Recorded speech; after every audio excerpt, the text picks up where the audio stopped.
Hey everyone, welcome to the show without a name. I am Sunny Cadwallader, better known as Cad Chica in the world of social media. And although I have stopped my regular shows on Google Plus, there is still always time to talk football. And by far my favorite sport, is college football. And I wanted to be able to talk about it with someone, and all I wanted to do was just talk. I didn't even care if the show had a name or not. So if you're just tuning in, you downloaded this podcast from iTunes. We don't have a name for the show yet. We don't even know if we'll be here next week, but we wanted to talk college football. For me, the college football season started back on August 23rd. Don't let anybody tell you it started last week. It started on August 23rd. I was out in Cheney, Washington, where the Eastern Washington Eagles hosted Sam Houston State. It was the only game on TV, and it was crazy atmosphere for an FCS level team. Yes, it is FCS. No, it's not big-time college football, but Eastern Washington is a powerhouse at the FCS level. But we're not here to talk about FCS football, and I keep saying we, and I want to bring in my partner for this show only. I don't know. Like I said, I don't know if we're going to be moving on to another week, but he knows college football far better than I do. He's right in the heart of it, covering the Big Ten. Say hello to Nick Paulenich. Hey, Nick. Hey, how's it going, Sonny? And you're right, this is my favorite time of the year. I'm ready to go. I mean, I love college football and I'm ready to talk about it. Now So, you write for several different sites, one of which is covering Ohio State. Why don't you at least introduce yourself to everyone? yeah, I do a lot of pieces right now for it's a fan-sided site called scarletandgame.com. Right now doing a lot of writing covering Ohio State, and obviously at the beginning of the season there was a little bit of excitement when Braxton Miller went down for the season. It kind of changed the dynamic for Ohio State. So that kind of changed from the talk of going to the playoffs, new quarterback, and now starting to talk playoffs again. But it's been interesting to kind of see, and this week will be an interesting test for the Buckeyes as they'll be playing Virginia Tech with JT Barrett. Now you know Big Ten. I know kind of, sort of, a little Pac-12, and I think we both know a little bit about all the other leagues. Not that those ones matter to us, but I did watch that Ohio State game last week against Navy, and I don't care how much time you have to plan in the off season, it is hard to game plan for I believe it's triple option with Navy, and Ohio State struggled. JT Barrett, quarterback JT Barrett, the one who is in for Braxton Miller, but he went 12 of 15, 226 yards, 2 touchdowns, 1 interception, ran the ball for 9 times for 50 yards. But as someone who covers Ohio State, what did you take out of that game? What did you see from Barrett? What did you see from the defense who, like I said, I mean, they struggled. It is triple option, hard to plan for, but what did you see? What were some of your takeaways from the Buckeyes game? I thought the first half they definitely. I thought the first half they, like you said, the triple option is very difficult. The last time actually Ohio State played Navy in 2009, it came down to an interception at the goal line for a 2-point, and that they returned for a 2-point conversion before they sealed the game. So this is not an easy team. But the first half, I felt like Navy had some opportunities to actually, they gave some Yeah. points away. And Barrett threw a really bad interception right in the second quarter in the red zone. I thought he settled down in the second half. He only threw 4 passes, but he completed all 4 of them for 130 yards and 2 touchdowns. I think he got more of his bearings on running. Of his 50 yards, he had 39 of them in the fourth quarter. So I think he kind of settled in. I think the other thing was Meyer was not happy with the offensive line in the Yeah. first half. The offensive line he seemed to be happier with. He basically called them out this week. It was like, you're going to need to play better than you did last week against Navy. going against a team like Virginia Tech. So I think that's definitely going to be something to look for that they're going to need to do. So Navy's never an easy team, I think. And the other thing is, it's going to be interesting to see how this offense evolves, because one of the other things Meyer said was he kept the offense very simple and vanilla for Barrett in the first game, because he didn't want to, obviously make it too complex. So I think that those will be things. But I thought the first half, it looked like it had potential for disaster for Ohio State.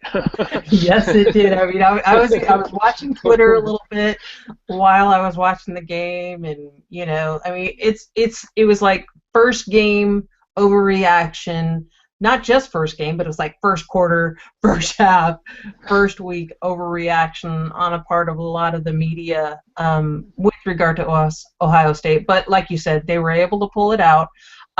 Great respect between the two teams. Of course, anytime you play one of the academy teams, it brings a perspective, I think, to the non-academy teams and their players. But let's move on as far as what you're looking forward to this week with the Buckeyes, because like you said, playing Virginia Tech, Frank Beamer coach team. What do you think he is going to open up the offense a little bit, and what do you look for as far as in the trenches goes from Ohio State? I think he will.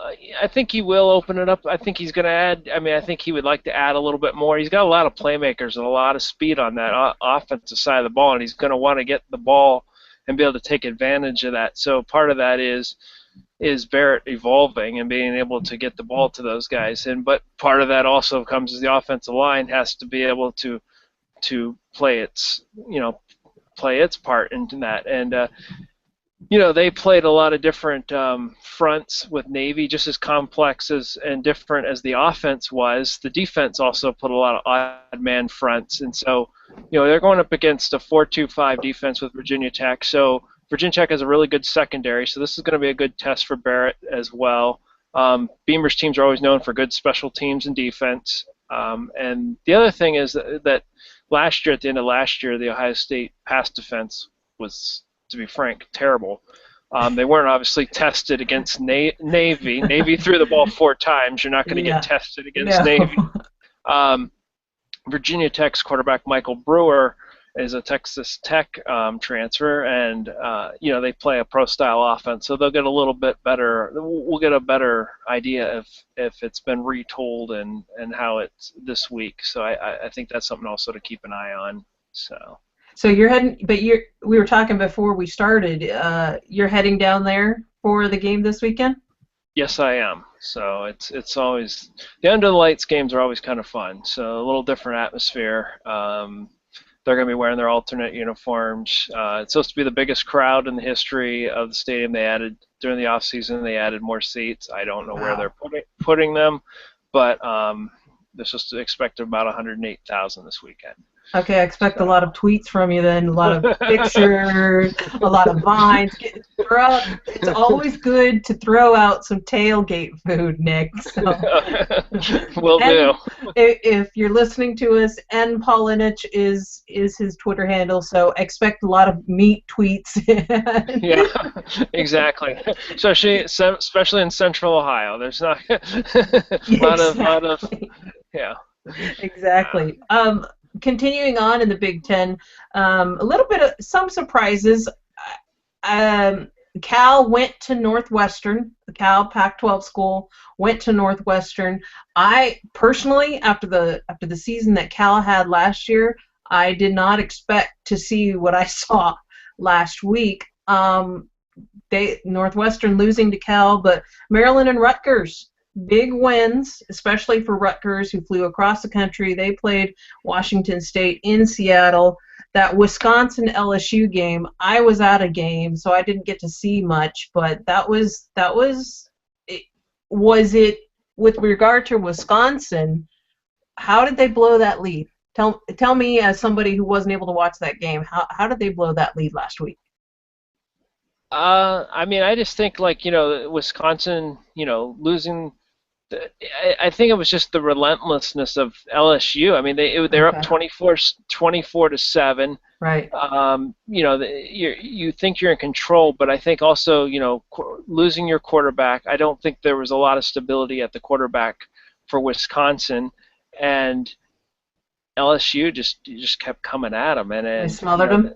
yeah, and it's just Okay. the speed and it was just they jumped out, but LSU never panicked, and it was a kind of Okay. a it was one of those like they jumped out early, but LSU had time to kind of work away, and it just didn't seem like at a certain point. Plus, Melvin Gordon just never was really able to get on track. That was the other thing is they couldn't really like burn clock or anything like that, so it's like they got ahead, but there was really never an opportunity to they did a good job of containing Melvin Gordon. So once they got ahead 24/7, that was pretty much it. So that was that's a heartbreaker for Wisconsin. I mean, plus that would have obviously been a really big win for the Big Ten as well. I mean, that's 13 and 14 right there, and you're seeing the score and you're seeing 24/7, and you're thinking, wow, that's a big win out of the gate, and you're down in Houston, Yep.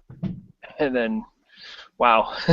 Yeah, definitely. And Michigan, of course, they opened up against Appalachian State, Appalachian, or is it Appalachian or Appalachian? I'm a West Coast person, so I never know how to pronounce it. But Or you can just make it easy and just call it App State. there we go.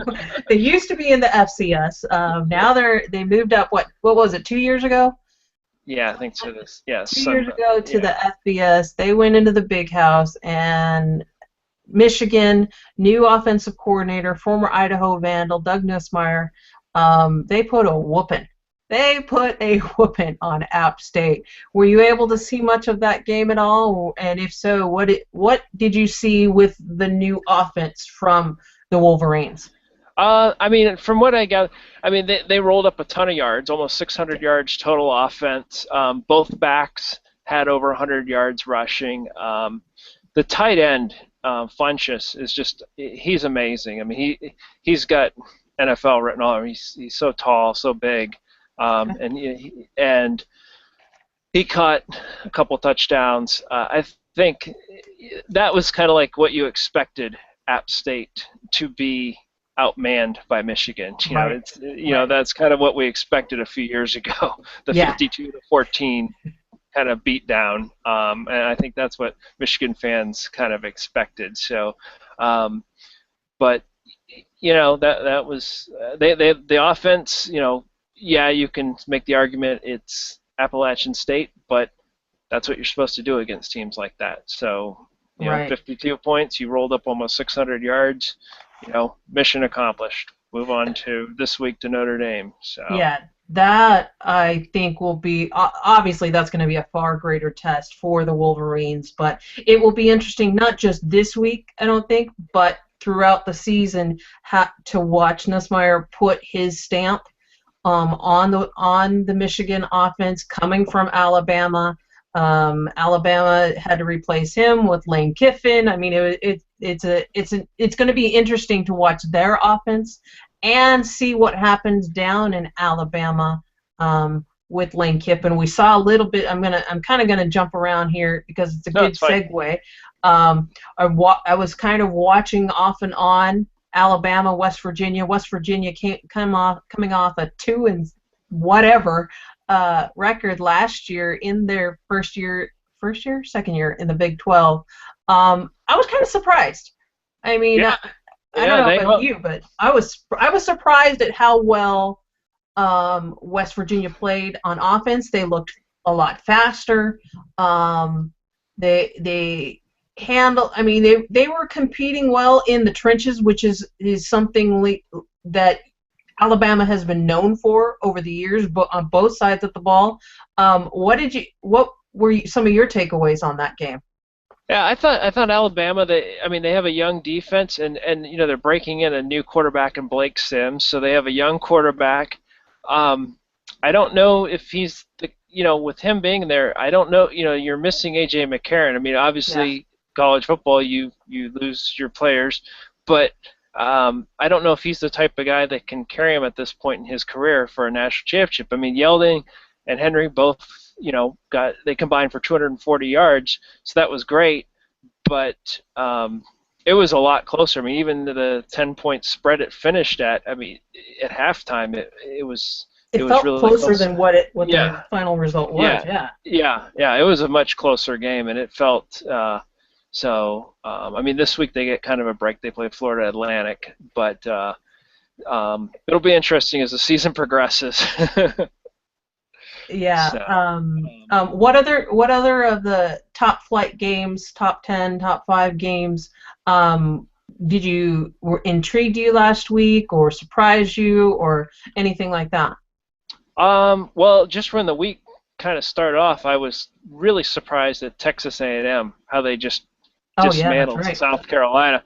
When kind of Kenny Hill, it's like Johnny who, and he comes out and throws for 511 yards and sets the school record. And I could not just believe the score. I mean, it was not even close, and just see Yeah. South Carolina just get dismantled like that. That one kind of took me by surprise. Not so much that Texas A&M wins the game, but so much by how they dominated and how the new quarterback not only comes in and plays well, but Hill throws for over 500 yards. I think the other ones, I thought the Florida State Oklahoma State game was pretty intriguing. The fact that Oklahoma State's Oh unranked and yeah. they came in there, and I mean it was a ball game until the very end. So I thought that was, and the other one I thought that, and I know it's the cross country thing. I was kind of surprised UCLA and Virginia was a little closer than I kind of anticipated. So Good segue there, Nick. That was on my list too. I was surprised as heck at the way the offensive line for UCLA got dominated. I mean, I don't know if it's just another year for Virginia, but they were manhandling him. Brett Hundley, supposed Heisman Trophy candidate this year for UCLA. He was scrambling, didn't have time to set, wasn't able to connect with his receivers, and it was good thing for that defense, man. yeah. I think I saw the comment. One of the comments after the game was like, I think this was the first time that the defense outscored the offense. I think that because basically the defense saved them. I mean, it was. Yeah.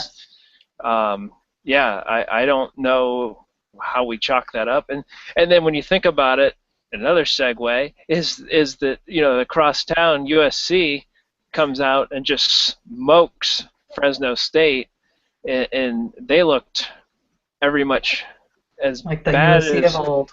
yes, in the new hurry up, no huddle, Yeah. Sark's offense was just, amazing. That was crazy. I mean, it was just, Cody Kessler was almost 400 yards, 4 touchdowns. I mean, and for Fresno State, I don't know. I know it's too early to but I mean that program's been a solid mid-major over the years. So to just They lost their quarterback in Derek Carr, so yeah, we know where he is. He was a big part of them the last few years, yeah. And I believe one of their wide receivers was drafted as well. Yeah, no, they've lost some good players, but yeah, I mean it's. Yeah, you're right. You're right. But that USC offense, they did look dominant. We'll find out a lot more, and although there were so many games we could continue talking about last week's games all night long, but yep. We've got some huge games coming up, and one of those does involve USC. USC, Stanford, it feels like, for those who've watched Pac-12 over the last few years, it just feels like Stanford has USC's number. That one. The benefit of it is that they play the game early in the year. So whichever team loses still has time to make up the ground throughout the rest of the season. But it's still a huge game. I think we'll find out a lot more about Sark and his offense. I think last week's game, it was more of we had the Josh Shaw thing in the week prior.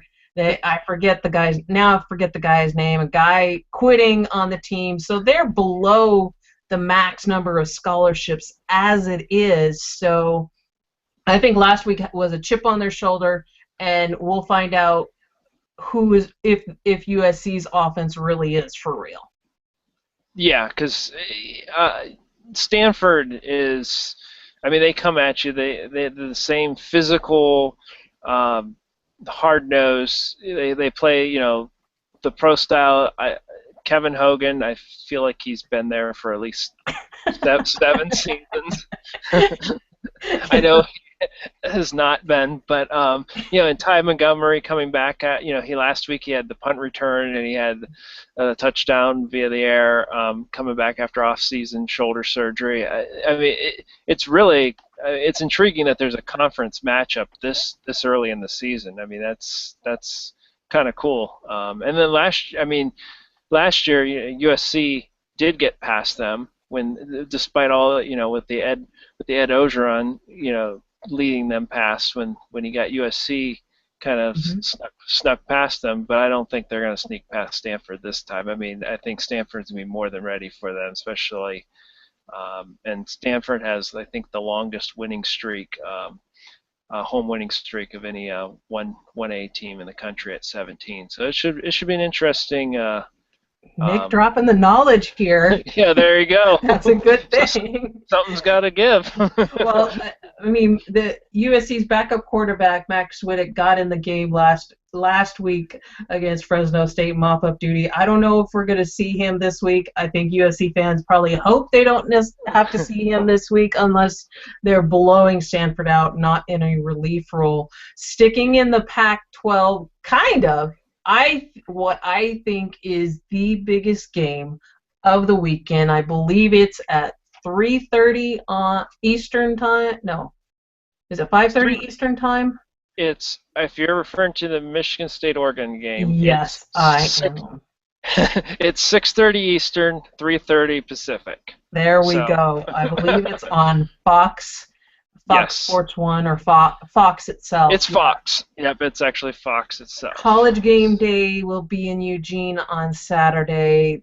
Who knows what crazy uniform combination Oregon will come up with. I think this will be a statement game for Oregon in terms of the playoff.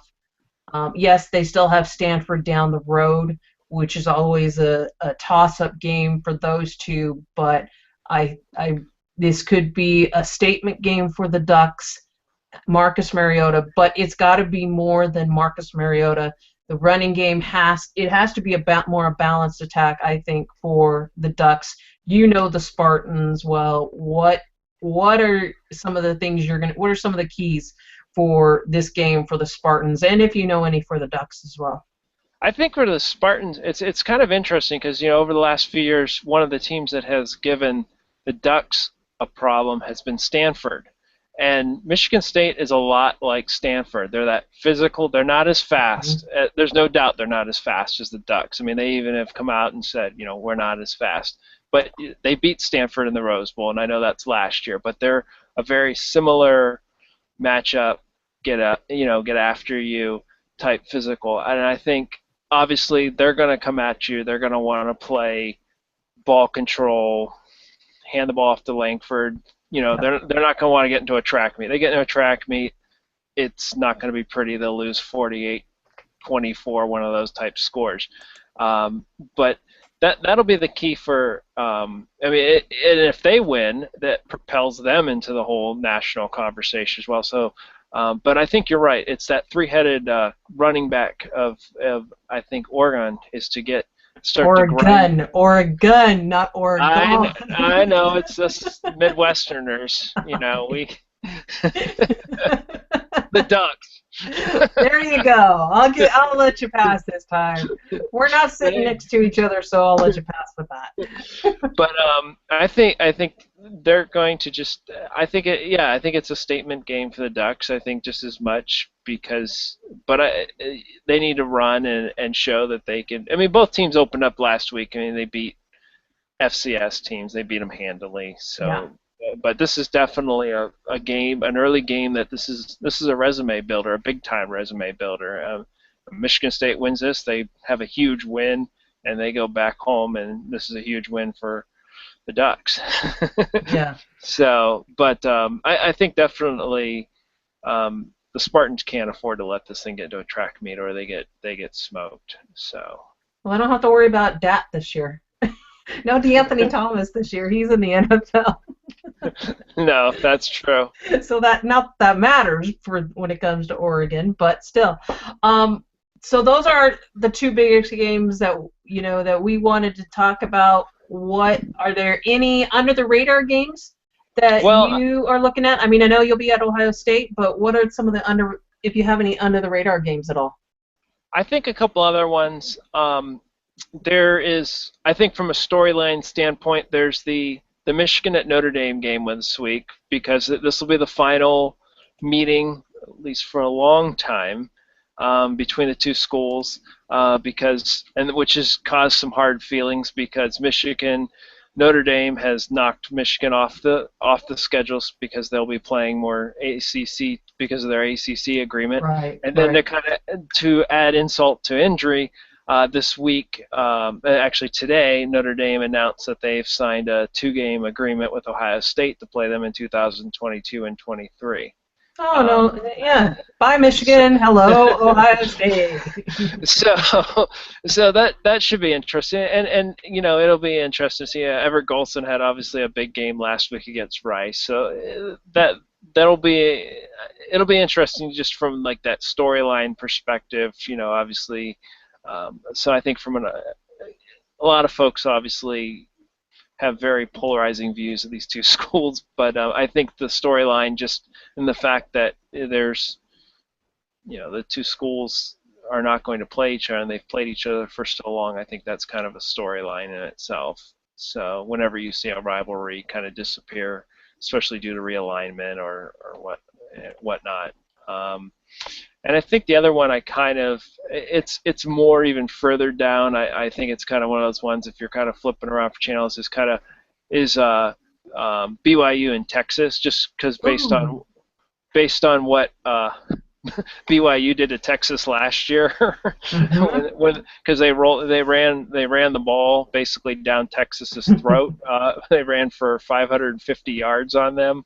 I think Charlie Strong's has the defense on a little better order. I would be really shocked if that is duplicated this year. But BYU was coming off a win over Connecticut, where they beat them 35-10. So that should be an interesting game to kind of check out as well. So I would think my one under the radar game, and of course being a West Coast gal, guess where I'm going to go? I'm going to go to the West Coast. It involves an FCS team and an FBS team, but at least pay attention to Eastern Washington at Washington in Seattle at Husky Stadium. Eastern Washington, they were ranked number 1 last week in the FCS. They won their game, but they still fell to number 2 because North Dakota State's spanking up, I believe, Iowa State last week, FBS Iowa State. So they are ranked number 2, going across the state. They almost beat the Huskies just 3 years ago, in Husky Stadium. Vernon Adams is the quarterback. Just some people call him a Fran Tarkenton type of a quarterback. Elusive, quick, can get the ball, sort of a quick release.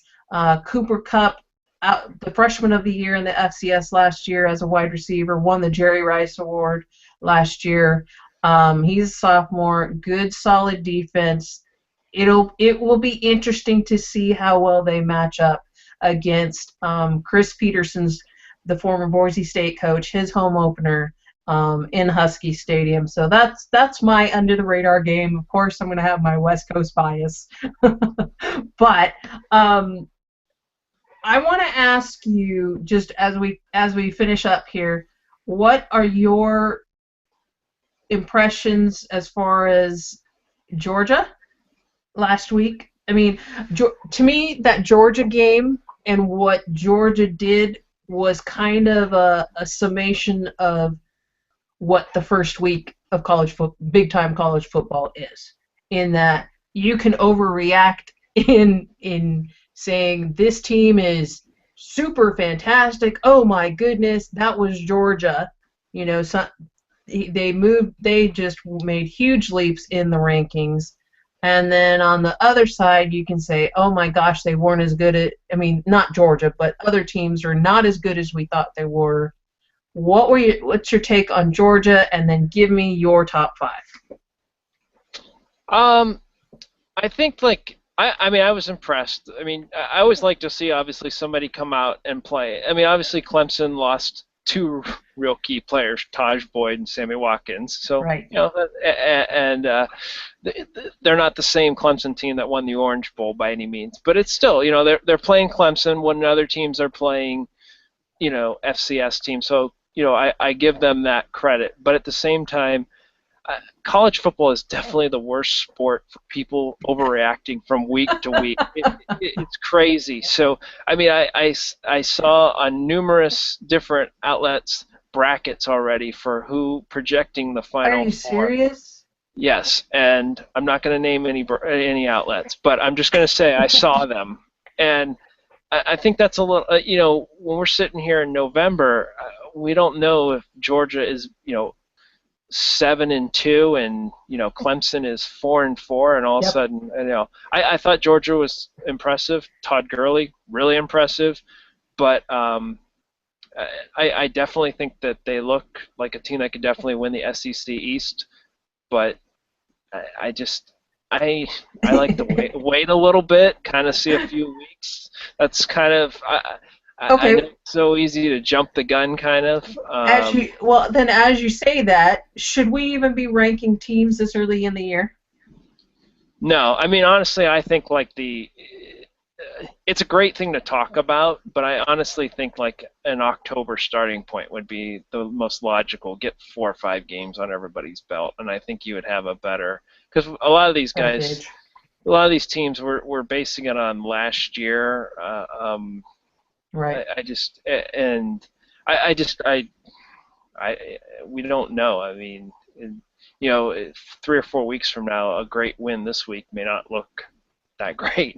You know. Yeah. So. I know I'm participating in a poll in the Google Plus college football community, and I had to do a preseason, and I'm sitting there thinking after last weekend's games, okay, do I vault Georgia up, even though they weren't even on my radar in the top 5, because all we were doing is top 5. Do I vault Georgia up into my top 5, or do I leave it like it is and maybe flip-flop a couple of teams here and there? And now I get how pollsters think. You know what I mean? You get it, because it's like, okay, you're stuck with what you did in preseason. Do you change that whole thing based on results after the first week, or do you kind of stay along the same lines? And I don't know. It's kind of funny. Kind of funny to sit there and try and rank teams. So since you don't like doing polls, I won't ask you for your top 5 teams. Yeah, I mean, it's not really a cop-out. I mean, I would probably No. It's just, you know, I would probably, you know, I'd probably at this point stick with Florida State as number 1, but I really know at this point? Are they number 1? Let's do this then, Nick. Who are the top players in the Big 5 conferences? Would that work? Like, who are? Because you are a draft guy. You are an NFL draft guy, so you're watching all these players throughout the year, paying close attention to where they might wind up falling in the draft. So who are some of the outstanding players that you saw last week, or that we will be talking about at the end of the year? That's how we'll close this out. I thought definitely Todd Gurley from Georgia. I think he's definitely somebody. I think Kenny Hill, I know that's easy to jump on, but just Kevin Sumlin's history with quarterbacks. I think this kid's got potential to put up big time numbers, and he was a big time Johnny Who is my thoughts. Well, he wants to be Johnny Cleveland now. He's trying to get that trademark. So yeah. Anyway, moving on.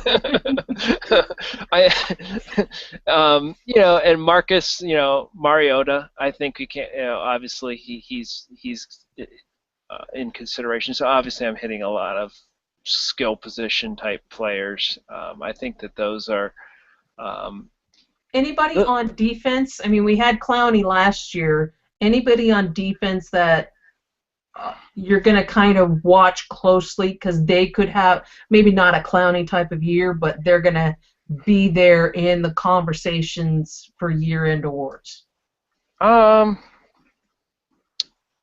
there anybody like that? There's definitely not a Clowney this year. My brain's freezing. Oh, there was that safety. They were talking about that safety from Virginia. All-American. What was his name? He had a great game against UCLA. He was making the hits. I believe he was calling the plays, and his name is just, oh, goodness. Makes for great podcast talk, doesn't this? I know. When my brain freezes up. Yeah. Yeah, Nick's all over it right now. Yes, my draft guy. Oh, yeah, who's doing great? Anthony Harris. There you go. Okay. That sounds familiar. That's the kid. Yeah, the kid from Virginia. Yeah, he's a strong safety. Okay, that sounds good. Yeah. So that. He had a great start to the season. So yeah. Go ahead. Yeah. So and I am not going to try to pronounce his name at this. The cornerback from Oregon. Marcus Mariota. No, the cornerback. Cornerback. Oh. Yeah. Okay. Yeah. He's kind of iffy this week for playing. He's probably one of the top corners in the country. And I will work on his pronunciation so I can say it next week. If we are here. Yeah, that's true. But I added you, and having actually spent the Ohio State. Olamu? Yes. Okay. Yep. That's it. Mm-hmm. Yeah, IEO. There we go. Yeah. We'll call him that. IEO. Yeah. That I just didn't want to be disrespectful, and nobody's gonna listen to this show anyways. Nick, come on. Yeah, but if the one person's his cousin, then. There you go. No, those would be like some of the folks. I have not really started to really hit obviously like some of the draft stuff. This week was just kind of like seeing. I mean, like as far as like Ohio State has a lot of really good defensive linemen, but a lot of them are underclassmen, which obviously doesn't stop folks from coming out. Of course not. But so that a lot of folks think they have one of the top defensive line in the country, although that probably didn't really show last week versus Navy. But that's okay. That was a fun game to watch just because it was Navy and I like watching the option. Sometimes you just like watching the option, even if it's the triple option, all the better. But and I really like the Navy uniforms too. Oh, those helmets were sweet. Yeah. I liked those helmets. Yeah, I did too. I really like those. I kind of like I do like kind of like that's one of the things I know it bothers a lot of people, but I kind of like the college uniforms. It's when they mix them up a little bit. I think it's fun. Even Oregon? Yeah, to me that's who they are now. I mean, it's like I wouldn't even know what their standard uniform is. You start with a highlighter and go from there.